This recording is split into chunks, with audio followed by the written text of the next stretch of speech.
Apologize. Now, first to say, I know I'm going to actually make a few mistakes or maybe irritate someone within this live stream. This is actually my first live stream that I've done, but today I will actually be comparing both the Kyocera Duraforce Pro and Pro 2. I'm comparing both of them, noting the visible differences, the unforeseen differences, and going to wrap up which device might actually be in your liking.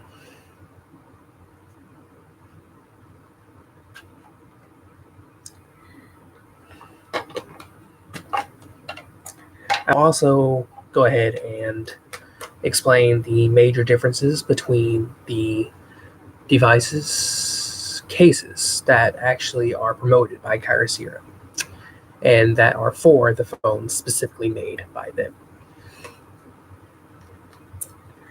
But here we have the Kyocera Duraforce Pro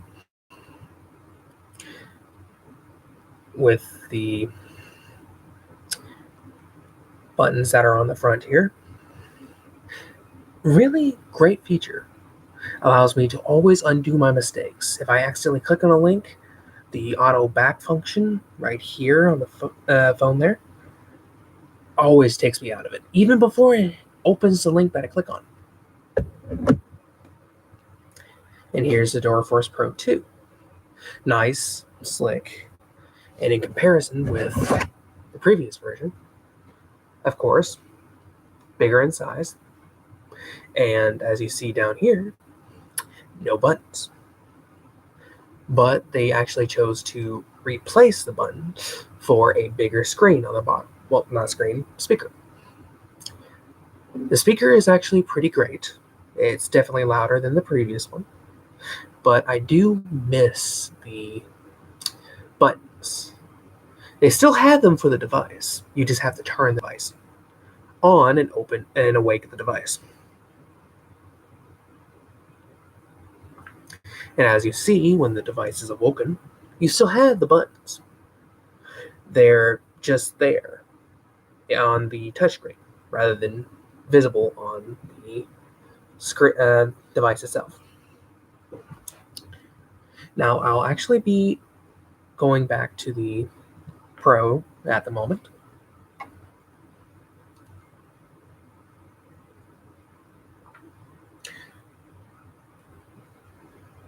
And showing that it does have the same background.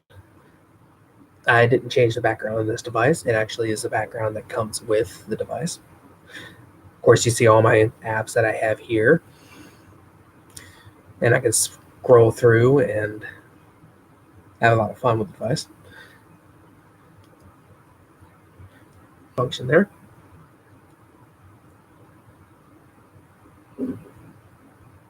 Okay. Lost connection.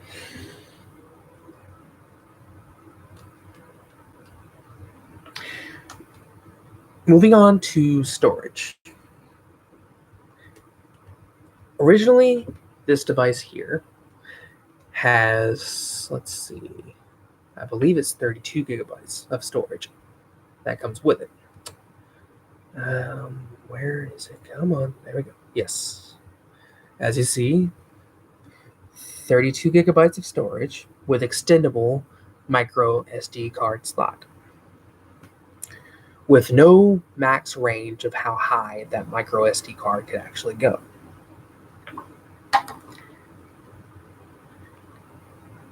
And when looking at the Pro 2,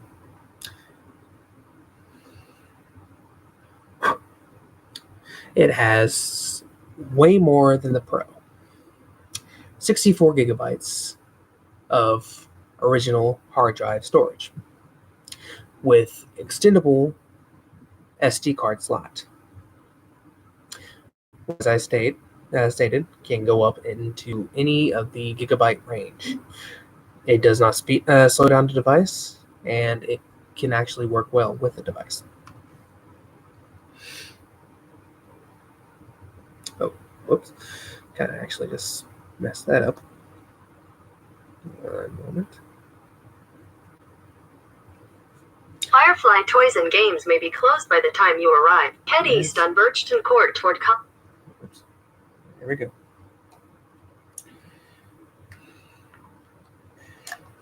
I know I'm all over the place with the video.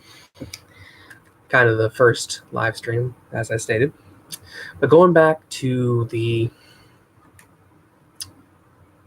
outer appearance of the two phones, with the little help button that can actually open any of your device apps that are on your phone. Very visual difference with the Pro, which is on top. It's red instead of being white. And they function the same, but when using your apps on the Duraforce Pro with the function key, it presses and holds the app and can actually open the app, in which here I have YouTube, and it would automatically open. And it has a nice little feature here with the flashlight. It can automatically, when you press it, turn it off and turn on. But sadly, you lose that feature with the Duraforce Pro 2. I have not actually assigned a app to be open with the button yet, but when I press and hold, it will go ahead and open and have me assign it. But as I go to the flashlight again, you cannot turn it off by pressing the button to turn it off, unlike the Pro.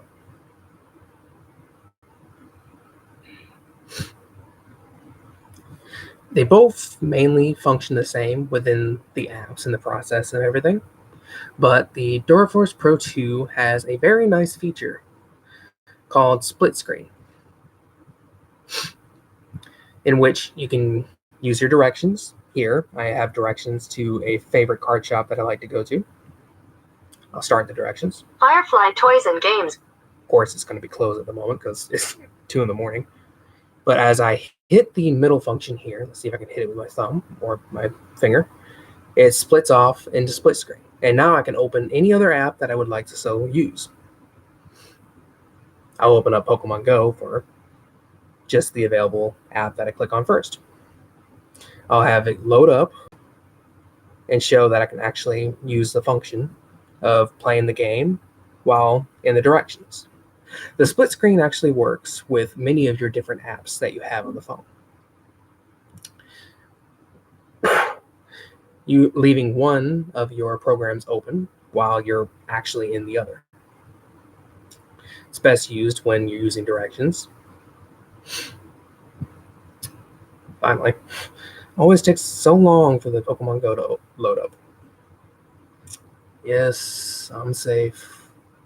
Yeah, I'm careful. Shush. Come on. Hit X. There we go. See details. Nope, don't need to care. I can actually already click around on the screen. Of course, I'm not walking, so I can't actually move my character around. But I can always click and open my Pokemon, just to show that it actually does work and allow you to do 2 things at once. And of course, Pokemon Go wants to not work with me. There we go. Always hard for when it does not load up. Gotta turn the brightness down to actually show it better. But as you can see, I can play the app.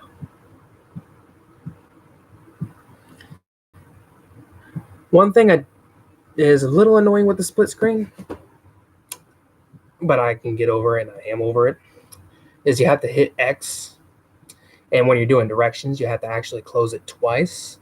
The X does not close the directions itself. It only closes and takes you off of the split screen mode.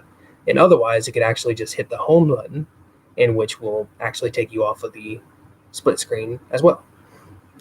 I'll go ahead and close my directions. I don't need that open anymore.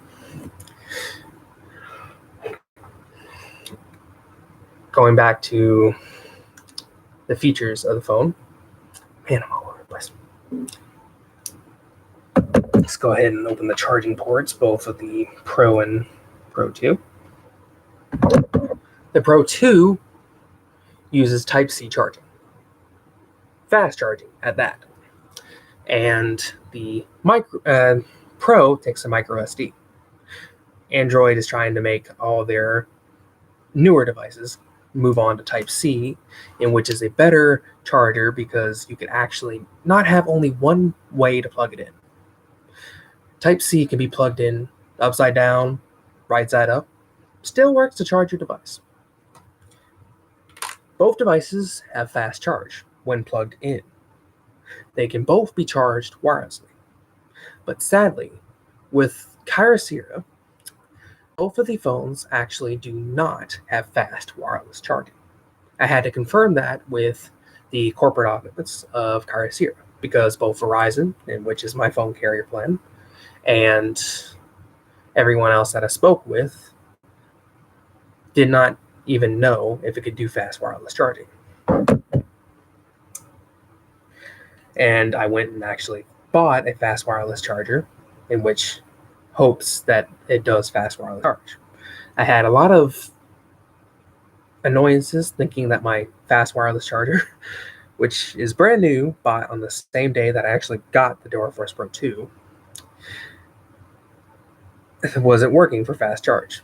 It only charges wirelessly. I'll actually show you what it looks like when charging. And this charger here, which is actually one of the approved chargers for the Kyocera Duraforce Pro or Pro 2, uses Type-C charging.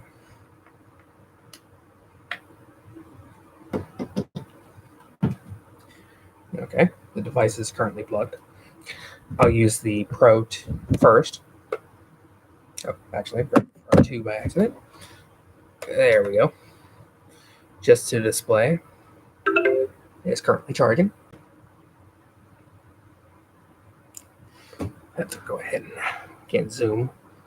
Let's go ahead and have this down. And it's not charging anymore. Oh, come on.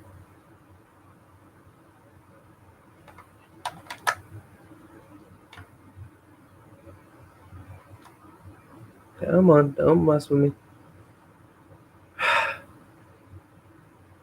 It's jostling around in my hand right now. It kind of can't actually charge because I'm not keeping it steady. Trying to show it both on the screen and... Man, do I have to get the other charger for it? Come on. There we go. And it's charging at the moment. If you can see right there in the corner, I apologize for not being able to actually zoom or not, right where the charging function is only charging via regular charging, in which doesn't really harm the device. It just takes very slow to charge it compared to when you charge it with fast charging. And it actually normally tells you for when it's charging fast and or charging slow. I'll do it now with the Pro 2, in which it works as well. Even within the case that's actually approved and comes from Kyocera.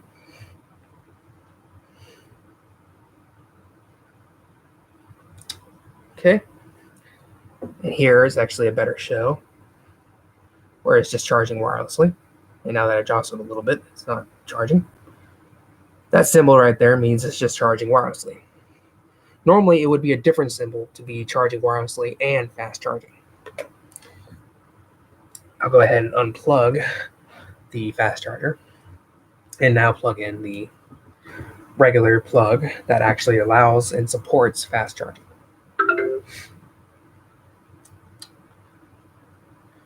At the moment,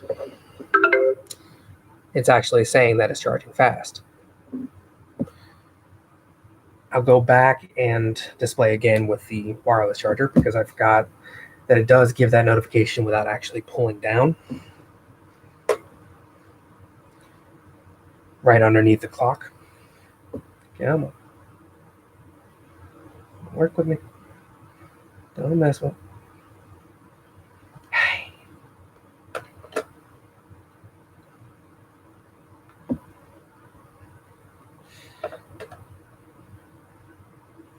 Okay. I guess at the moment it doesn't actually want to work with me. But then otherwise, I was going to show that it would actually just say charging wirelessly and not fast wireless charging. Both I know are different, and one just charges faster and the other would just charge slowly. With the many different wireless chargers for these devices, albeit they don't do fast wireless charge, some of them actually do charge faster than others. It's just all on what you can find. Charges faster and does not. Mine charges pretty fine. Normally where it would take maybe 20 minutes to go from 15% all the way up to 100 on a fast charge, especially with the new Duraforce Pro 2. It works pretty fast. I always never have to wait too long to charge it. And should have planned the video out. Now I'm going back to other accessories that come with the phone. As you saw from the displaying of the two phones, both of the cases are currently holstered within their belt clips and their belt holsters. This one I know is brand new. Haven't actually had it as long as the Duraforce Pro because I had this one first for maybe 3 years, if I am recollecting correctly. But this, with the Duraforce Pro, as you see, is broken on the top. And actually, if I show you right near the volume as well, onto the right side here, both of those have actually been broken. I only dropped this phone once. It was very cheap plastic. So they actually broke off within that impact. This whole case, as I saw, is very cheap. I was only wearing it for maybe 5 minutes. Really got pissed off because this was actually a $20 case. But the belt clip just broke right off. Not really a good case for phone. Keeps it protected. Can actually be sensed through wireless charging. It had a stand, but it too was pretty weak. But again, showing the clip and holster, I don't know if you can actually see in the middle there. I can just poke forward and you can see how weak this is just from poking right here on the back and having it go forward.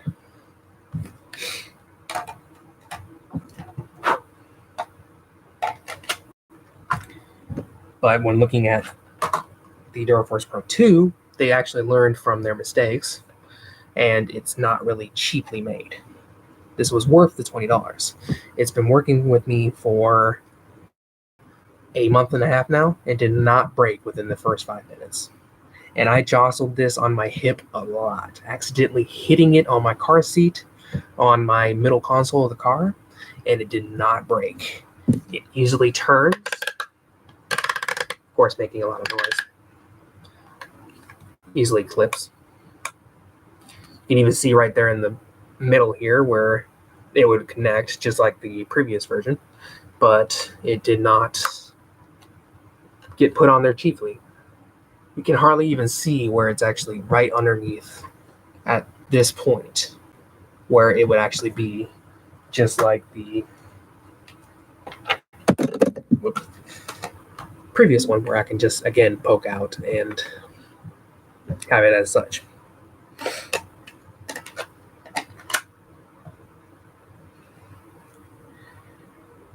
I'm going to be showing now the stand that it has. It can always be laid horizontal and upright. A little weak, you can bend it while pressing. But if you take good care of it, it can actually last you a while, longer than this did. It was actually pretty strong for the previous version, for the stand. They kind of lacked within the stand of the new phone case that it has compared to the older one, because this lasted me 2 years at that, if I can remember correctly.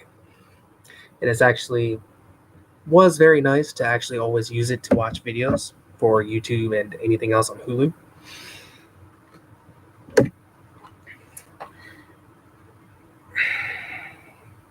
go ahead and see if I went over everything I would like to say. Let's see. Can't find it at times. Woohoo.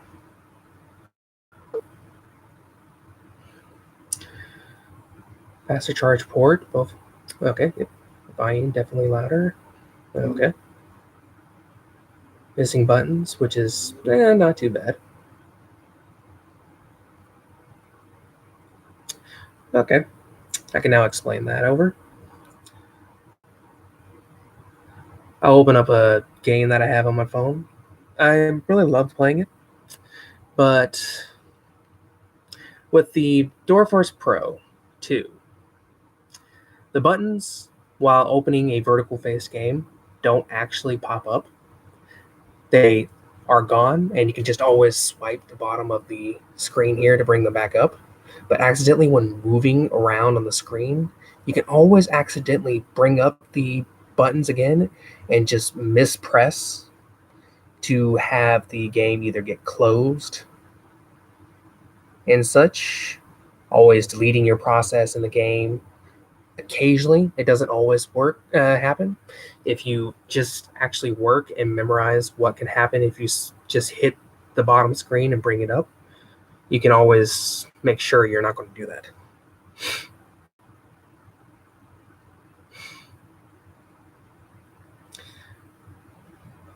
And another feature that is actually on the Pro 2 and not on the Pro is you can just slide up and you can view all your apps that you have on your phone. Bringing you to any app that you so have on your phone. And not able to really slide at the moment. Here we are. I really do not want it to actually mess up the phone. It says it's waterproof, but it's water resistant. I really hate companies that really get around that law that actually says something's waterproof and is guaranteed to be waterproof. But if you look at the packaging right there in the fine print, which I do not have at the moment, it's water resistant, not waterproof. And looking at the ports, both of the headphone port and a charging port again, comparing both, there's a small plug. I don't know if you can see it or not. Right there.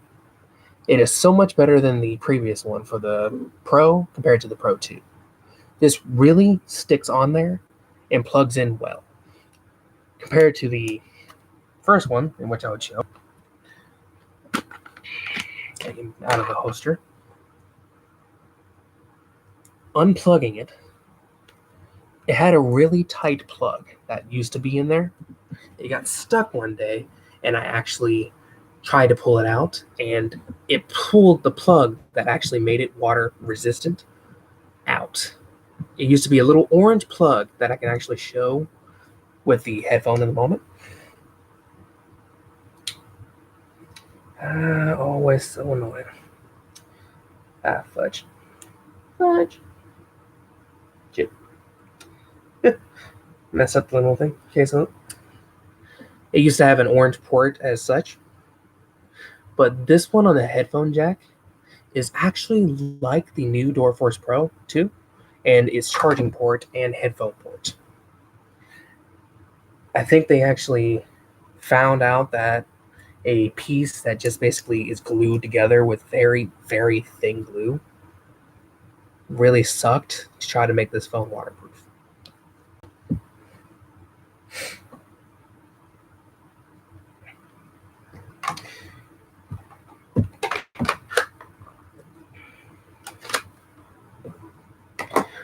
But again, to recap, the noticeable differences between the Duraforce Pro and 2 of course, is the wider screen and length compared to both, and the missing buttons on the Pro 2 compared to the Pro. The buttons were really helpful on the Pro. Again, I really loved them. I kind of hate that they took them out of the Pro 2, but I can get over what I loved from the Pro and actually love the new features that are on the Pro 2. I know I didn't go over everything. This is, again, just the first video. I could possibly post more in the future. I do thank the viewer that I have. I know I've fluctuated between 1 and 2. Not looking to really have too much notoriety. Just wanted to post and have some information out there for the comparison of both devices. Both the Pro and the 2 is actually very... I have to rephrase it. Is a very well-liked device for me. I wouldn't have cared to actually go with either one. I could actually love, and I do love both. That's why I'm using the Pro right now. It's actually a tablet rather than a phone. And this is my phone, of course, because I love using both. The cameras are great. The voice quality when texting and using the auto speech function is very great. And at the moment that I can actually only think of. Thank you.